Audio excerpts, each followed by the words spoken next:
Shalom saudara, selamat datang ke siri renungan ringkas dari Injil Yohanes yang berbentuk soalan dan jawaban. Kiranya kasih karunia dan damai sejahtera melimpahi Anda oleh pengenalan akan Allah dan akan Yesus Tuhan kita. Kita akan lihat Yohanes bab 10 ayat 31 sampai 42 dengan tajuk ini, tuduhan atas Yesus yang menyamakan diri dengan Allah. Mari kita baca dari ayat 31. Sekali lagi, orang-orang Yahudi mengambil batu untuk melempari Yesus. Kata Yesus kepada mereka, banyak pekerjaan baik yang berasal dari Bapakku yang kuperlihatkan kepadamu. Pekerjaan manakah di antaranya yang menyebabkan kamu mau melempari aku? Jawab orang-orang Yahudi itu, bukan kerana suatu pekerjaan baik, maka kami mau melempari engkau, melainkan kerana engkau menghujat Allah dan kerana engkau sekalipun hanya seorang manusia saja menyamakan dirimu dengan Allah. Kata Yesus kepada mereka, tidakkah ada tertulis dalam kitab Taurat kamu, aku telah berfirman, kamu adalah Allah? Jikalau mereka kepada siapa firman itu disampaikan disebut Allah, sedang kitab suci tidak dapat dibatalkan. Masihkah kamu berkata kepada dia yang dikuduskan oleh Bapa dan yang telah diutusnya ke dalam dunia, engkau menghujat Allah, kerana aku telah berkata, aku anak Allah? Jikalau aku tidak melakukan pekerjaan-pekerjaan Bapakku, janganlah percaya kepadaku. Tetapi, jikalau aku melakukannya dan kamu tidak mau percaya kepadaku, percayalah akan pekerjaan-pekerjaan itu, supaya kamu boleh mengetahui dan mengerti bahwa Bapa di dalam aku dan aku di dalam Bapa. Sekali lagi, mereka mencoba menangkap dia, tetapi ia luput dari tangan mereka. Kemudian, Yesus pergi lagi ke seberang Yordan, ke tempat Yohanes membaptis dahulu. Lalu ia tinggal di situ. Dan banyak orang datang kepadanya dan berkata, Yohanes memang tidak membuat satu tanda pun. Tetapi semua yang pernah dikatakan Yohanes tentang orang ini adalah benar. Dan banyak orang di situ percaya kepadanya. Demikianlah firman Tuhan. Di sinilah satu-satu tempatnya di mana Yesus memanggil dirinya anak Allah. Dan karena itu penentangan terhadap Yesus semakin meningkat. Mari kita lihat soalan edisi ini. Kenapakah orang-orang Yahudi ingin mengambil batu melempari Yesus? Dan menurut ayat 37 hingga ke 38, bagaimana pekerjaan-pekerjaan Yesus dapat membuktikan Yesus datang dari Allah. Ada beberapa ayat sebagai petunjuk. Mari kita kembali kepada soalan yang pertama. Kenapakah orang-orang Yahudi ingin mengambil batu untuk melempari Yesus? Ya, sebelum ini, Yesus mengatakan dalam ayat 30, aku dan Bapa adalah satu. Sepertinya orang-orang Yahudi memahami kenyataan ini karena ia menyatakan kesetaraan Yesus dengan Allah Bapa. Dengan membuat kenyataan ini, aku dan Bapa adalah satu, Yesus menyiratkan, yaitu memberi maksud yang tersirat bahwa dia adalah Tuhan. Nah, itulah sebabnya dalam ayat 33, mereka mengatakan Yesus itu hanya seorang manusia saja, ya, hanya seorang manusia saja yang menyamakan dirinya dengan Allah. Oleh karena itu, mereka menuduh Yesus menghujat Allah. Menurut hukum Taurat, kesalahan menghujat Allah itu akan dihukum mati. Dalam Imamat 24 ayat 16. Siapa yang menghujat nama Tuhan, pasti ia akan dihukum mati dan dilontari dengan batu oleh seluruh jemaah itu. Dan yang menariknya, Yesus tidak menolak tuduhan mereka yang mengatakan Yesus menyamakan dirinya dengan Allah. Dan ini adalah satu bukti kuat bahwa Yesus benar-benar adalah Tuhan. Wow, sekiranya bukan Tuhan, Yesus pasti akan memperbetulkan kesalahan mereka yang mengatakan bahwa Yesus menyamakan dirinya dengan Allah. Sebab menghujat nama Tuhan itu adalah kesalahan yang sangat serius. Dihukum mati. Tapi di sini, Yesus tidak membantah. Tidak menyangkal tuduhan mereka. Dan ini menunjukkan Yesus adalah Tuhan. Seperti mana yang didakwa oleh orang-orang Yahudi. Hanya mereka tidak mau percaya kebenaran ini. Nah, saudara, sedikit penjelasan tentang ayat 34 dan hingga 36 ini. Tetapi saya akan baca ayat 34 ini. Kata Yesus kepada mereka, "Tidakkah ada tertulis dalam kitab Taurat kamu, aku telah berfirman, kamu adalah Allah." Dan di sini Yesus dalam ayat 34 dalam Yohanes telah memetik satu ayat dari Mazmur 82 ayat 6 dan 7. Di sini berkata, "Aku sendiri telah berfirman, kamu adalah Allah dan anak-anak yang maha tinggi kamu sekalian. Namun seperti manusia kamu akan mati." Saudara, di Mazmur ini Allah hadir di satu sidang yang ilahi, dan sidang ini dihadiri oleh para Allah. Ya, kamu boleh lihat ayat yang pertama di sini. Allah berdiri dalam sidang ilahi di antara para Allah, ia menghakimi. Dan Allah telah memanggil orang-orang tertentu dengan nama Allah, para Allah. Ya, mereka adalah wakil-wakil Allah dari bangsa Israel yang telah dipanggil untuk menghakimi. Ya, kita harus ingat bangsa Israel juga telah diangkat menjadi anak-anak Allah. Ya. Tapi panggilan ini, ya, kamu adalah Allah dalam Mazmur 82 sebenarnya adalah satu teguran. Teguran, ya, bagi bangsa Israel yang tidak dapat melaksanakan tanggung jawab mereka, terutamanya dalam soal menghakimi dengan adil. Ya, sepertinya Tuhan berkata begini, ya, kamu adalah Allah, wakil Allah. Tetapi kamu tidak melaksanakan tanggung jawab kamu dengan baik. Ya, dan sekarang dalam Yohanes 10 di sini Yesus berkata bahwa dialah anak Allah. Dia telah taat melakukan pekerjaan-pekerjaan Bapaknya. Yesuslah anak Allah yang sejati, bukan yang seperti wakil-wakil Allah dari bangsa Israel. Ya, Yesuslah yang diutus Bapaknya turun dari surga menjadi anak manusia. Menjadi seperti manusia. Nah, inilah hujah yang Yesus coba sampaikan dalam ayat 34-36 dalam Yohanes 10 ini.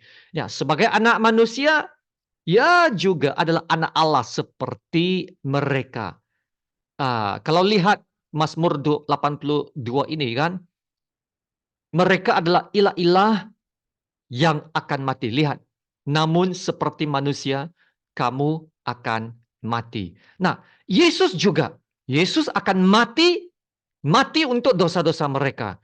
Tetapi Yesus bukan seperti mereka yang sudah mati. Karena Yesus mati dan Yesus bangkit dari kematiannya. Amin.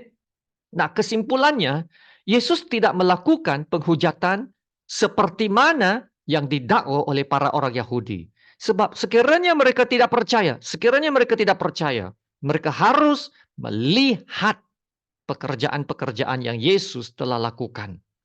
Sebab pekerjaan-pekerjaan Yesus memberi kesaksian kepada perkataannya. Namun, mereka tidak dapat melihat semua itu oleh kerana kebutaan mereka sendiri. Nah, ini telah diulas sebelum ini dalam bab yang sebelumnya kan. Mereka telah dibutakan oleh ketidakpercayaan. Walaupun Yesus telah datang sebagai terang dunia. Jadi sekarang kita lihat soalan yang kedua. Menurut ayat 37 dan 38. Bagaimana pekerjaan-pekerjaan Yesus dapat membuktikan Yesus itu datang dari Allah. Ya, Yesus telah melakukan pekerjaan-pekerjaan yang juga dilakukan oleh Bapa. Nah, seperti mana Yesus berkata dalam Yohanes 5 ayat 19. Aku berkata kepadamu, sesungguhnya anak tidak dapat mengerjakan sesuatu dari dirinya sendiri, jikalau tidak, ia melihat Bapa mengerjakannya. Sebab apa yang dikerjakan Bapa, itu juga yang dikerjakan anak. Ayat ini adalah satu kenyataan yang sangat luar biasa yang keluar dari mulut Yesus. Sebab manusia biasa tidak dapat mengucapkan kata-kata ini. Tidak dapat. Tidak ada sesiapa pun yang dapat berkata, apa yang Allah boleh buat, saya pun boleh buat. Tapi Yesus boleh berkata, apa yang dikerjakan Bapa, itu juga yang dikerjakan anak. Ya, contohnya, sekiranya Bapa mencipta. Jadi Yesus juga boleh mencipta. Sekiranya Bapa berkuasa, Yesus juga berkuasa dan sebagainya. Ini juga menunjukkan kesatuan yang sempurna antara Bapa dan anak. Bapa dan anak adalah satu dalam pekerjaan. Dan ini membuktikan Yesus itu datang dari Allah kerana kesatuan ini. Dan Yesus mengatakan hal yang sama di Yohanes 14 ayat 11. Percayalah kepadaku bahwa aku di dalam Bapa dan Bapa di dalam aku. Kesatuan yang sempurna ini. Atau setidak-tidaknya percayalah kerana pekerjaan-pekerjaan itu sendiri. Maka kita tahu bahwa melalui pekerjaan-pekerjaannya, Yesus datang dari Allah. Karena Yesus mengerjakan pekerjaan-pekerjaan yang juga akan dikerjakan Bapa. Itulah sebabnya Yesus dapat mengatakan bahwa dia datang dari Allah. Lihat ayat ini dalam Yohanes 8:42. Jikalau Allah adalah Bapakmu, kamu akan mengasihi aku sebab aku keluar dan datang dari Allah. Dan aku datang bukan atas kehendakku sendiri, melainkan dialah yang mengutus aku. Dan Yesus membuktikan kata-kata semua ini melalui pekerjaan, melalui kehidupannya. Nah, dengan ini Yesus mengajar kita satu pelajaran yang sangat penting, yaitu ada kaitan antara apa yang kita percaya dengan apa yang kita lakukan. Yaitu pengakuan iman kita dan amalan hidup kita. Ya, kelakuan kita, perbuatan kita, perkataan kita haruslah selaras dengan kebenaran dan kepercayaan kita. Yesus selalu menegur orang-orang Farisi, ya, karena mereka tidak menghidupi apa yang mereka percaya. Mereka ada pengetahuan, knowledge, ada pengetahuan tentang hukum Taurat. Dan mereka bangga dengan diri. sebagai keturunan dari Abraham. Bangga sebagai murid Musa. Ya, tetapi mereka tidak melakukan apa yang dikehendaki Tuhan. Hati mereka jauh dari Tuhan. Dalam Matius 23 ayat 3 ada berkata, "Janganlah kamu turuti perbuatan-perbuatan mereka, karena mereka mengajarkannya tetapi tidak melakukan." Ya, tidak melakukan. Ya, bukan seperti Yesus yang melakukan kehendak Allah. Kita harus menghidupi apa yang kita percaya.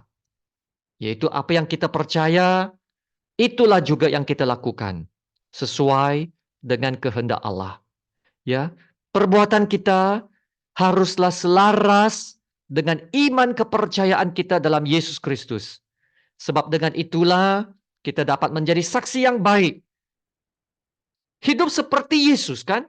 Hidup seperti Yesus. Ya, Yesus hidup melakukan kehendak Allah. Itulah hidup Yesus. Dan pekerjaan-pekerjaan Yesus itulah yang memberi saksi bahwa Yesus itu adalah anak Allah. Inilah inti petikan pada hari ini. Jadi, begitu juga dengan kita. Kalau perbuatan kita selaras dengan iman kepercayaan kita, hidup kita juga dapat memberi kesaksian bahwa kita adalah murid Yesus. Anak-anak Allah yang benar. Nah, inilah hidup yang memuliakan Tuhan. Hidup yang berhasil, hidup yang berbuah, yang ingin melihat nama Yesus dimuliakan melalui hidup kita. Amin. Terima kasih Tuhan Yesus. Mari kita berdoa. Haleluya. Bapa kami yang di surga, terpujilah nama-Mu yang termulia dan yang teragung. Terima kasih Bapa untuk firman-Mu. Firman-Mu mengajar kami betapa pentingnya kami hidup berpadanan dengan panggilan dan Injil yang kami percaya dalam Yesus Kristus. Terima kasih Bapa. Engkau yang telah selamatkan kami. Engkau yang telah memberikan kami hidup yang baru, anugerah baru, berkat yang baru setiap hari. Kami telah menjadi umat-Mu. Ya, Engkau telah tebus. Ya, Engkau telah panggil keluar dari kegelapan kepada terang-Mu yang ajaib. Haleluya. Ampunilah kami.